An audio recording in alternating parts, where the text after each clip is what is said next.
Salam sejahtera untuk kita semuanya. Perkenalkan, nama saya Yeremi Silva Marcelino, kelas 9A, absen 25 dari SMP Gola Putih Mataram.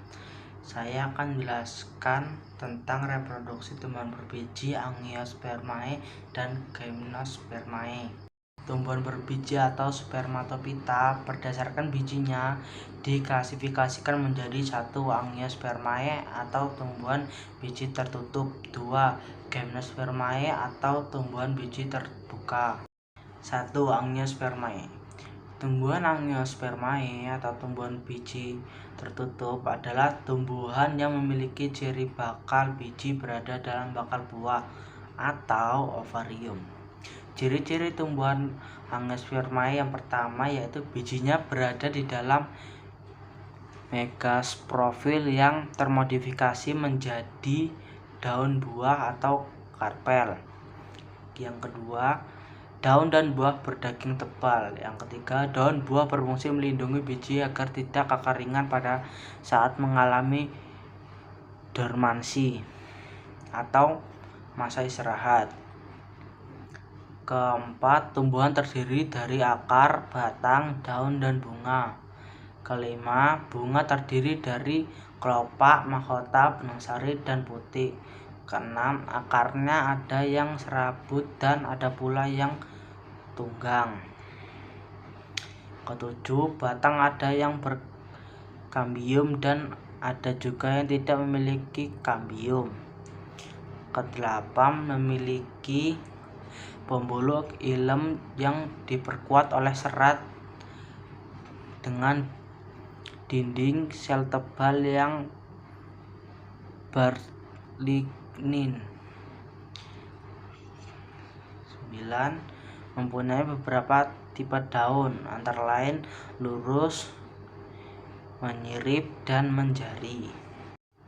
Contoh tumbuhan Angiospermae yaitu seperti durian, jambu, mangga, rambutan, apel, tomat, pepaya, dan alpukat.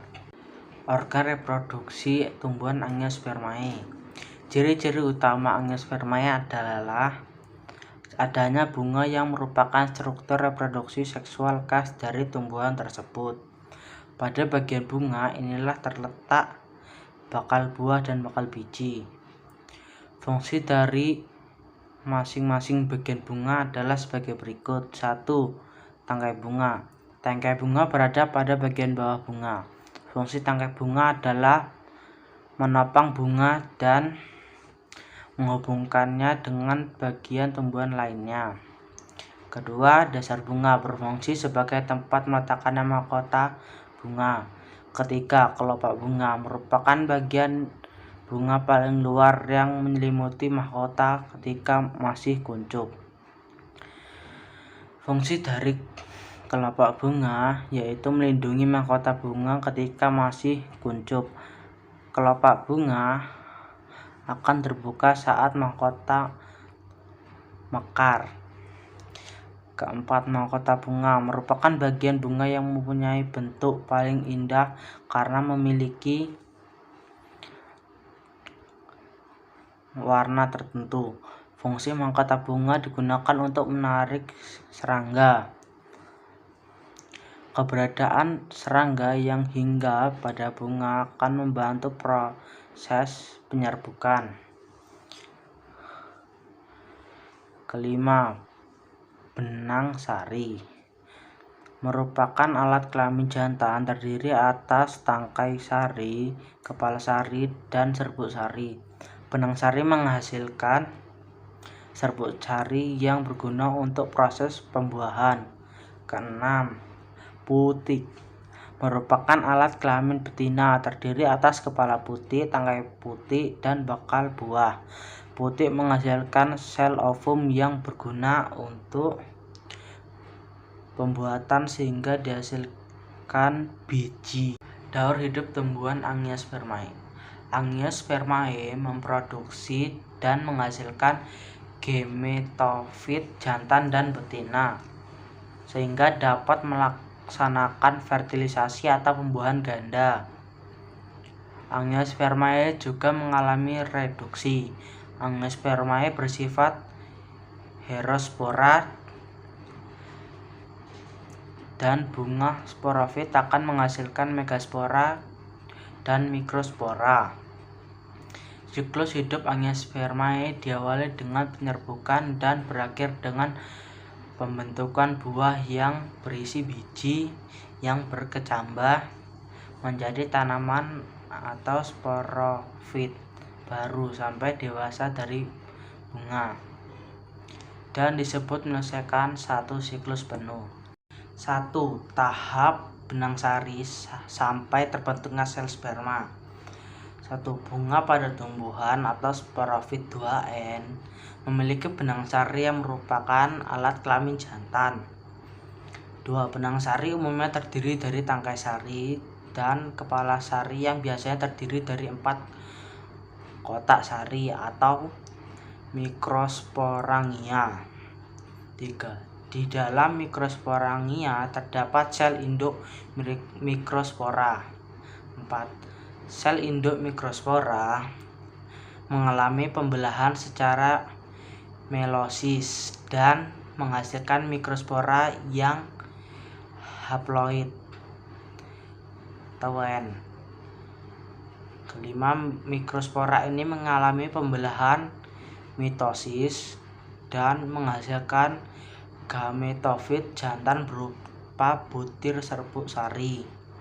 Keenam, bila terjadi penyerbukan, serbuk sari akan berkecambah menjadi bulu serbuk sari. 7. Inti bulu serbuk sari akan mengalami karyokinesis dan menghasilkan 2 inti, yaitu 1 inti generatif dan 1 inti vegetatif. Membelah lagi secara karyokinesis sehingga membentuk 2 inti, yaitu 1 inti sel sperma 1 dan 1 inti sel sperma 2. 2. Tahap putik sampai terbentuknya sel telur.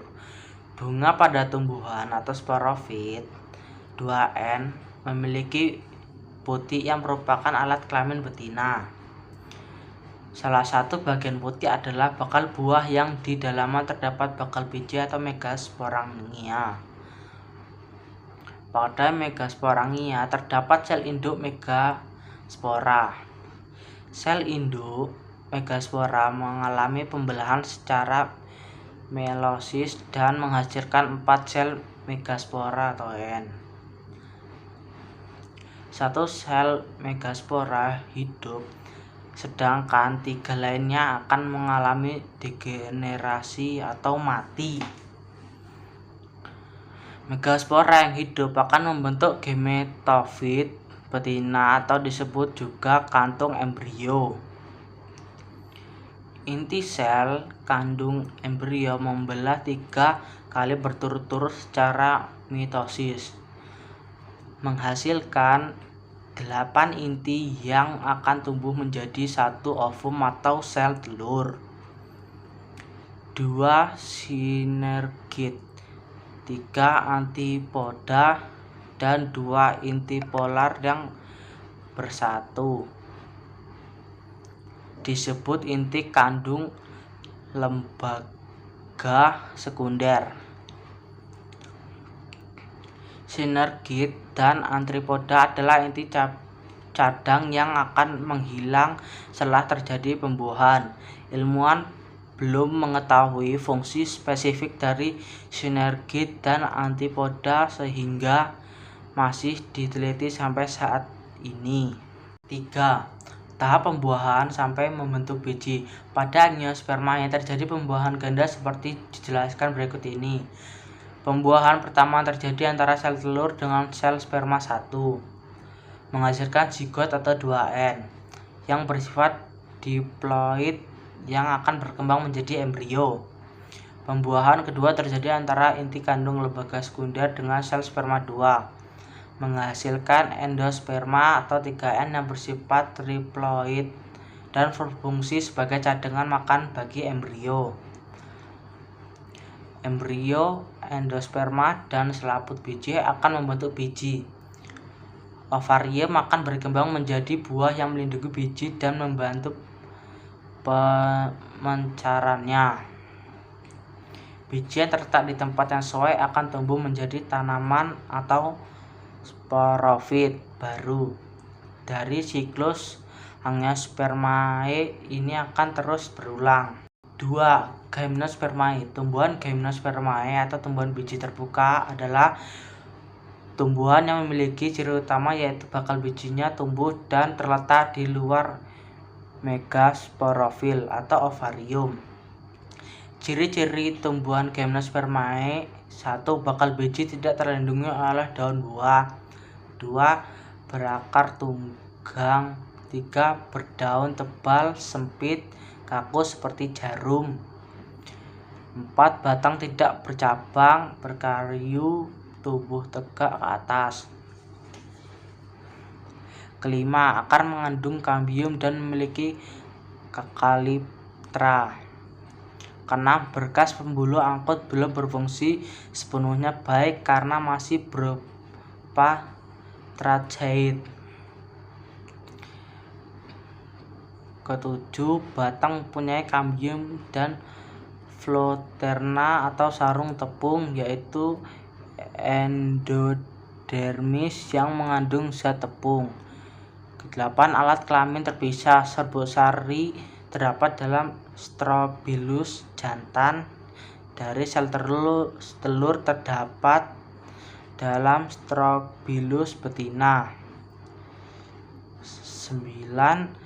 Pembuahan tunggal. Antara penyerbukan dan pembuahan memiliki selang waktu panjang. 10. Pada umumnya perdu atau pohon tidak ada yang berupa herba. Contoh tumbuhan Gymnospermae: 1. Pohon cemara. 2. pinus. 3. pakis saji. 4. melinjo. 5. pohon damar. 6. ginkgo biloba. 7. Zemia furturacea.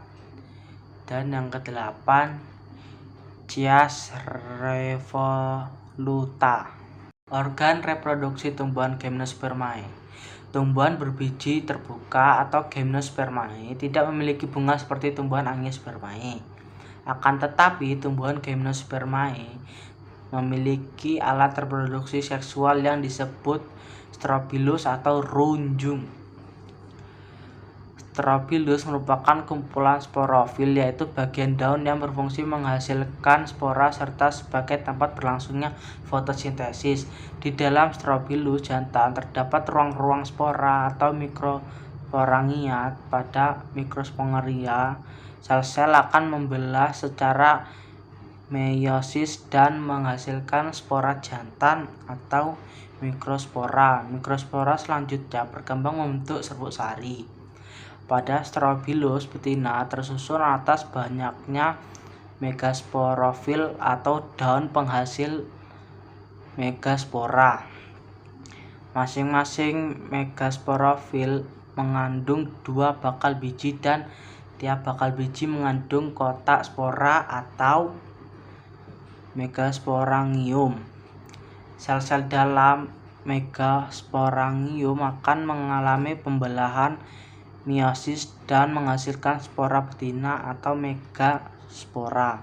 Inti megaspora kemudian akan membelah secara mitosis membentuk sel telur. Daur hidup tumbuhan Gymnospermae. Penyerbukan yang terjadi pada tumbuhan berbiji terbuka selalu dilakukan dengan anomogani atau penyerbukan yang dibantu oleh angin, di mana serbuk sari akan langsung jatuh pada bakal biji. Pertama, pembuluhan tunggal dimulai dengan peristiwa menempelnya serbuk sari pada kepala putih. Lalu serbuk sari ini selanjutnya akan membentuk bulu serbuk sari berkembang dari sel vegetatif pada serbuk sari. Selanjutnya, bulu serbuk sari dari tubuh dan berkembang mengarah ke archegonium melalui mikrofil. Sel generatif ini selanjutnya akan membelah menjadi 2, yaitu sel dislokator atau tangkai sel dan spermatogen atau sel tubuh. Selanjutnya, sel spermatogen atau sel tubuh akan kembali membelah berukuran besar dan satu berukuran lebih kecil. Lalu saat mencapai sel telur, sel dislokator dan sel sperma kecil ini melebur atau melakukan proses degenerasi. Sel sperma besar bersatu dengan sel telur, menghasilkan zigot yang akan tumbuh menjadi embrio.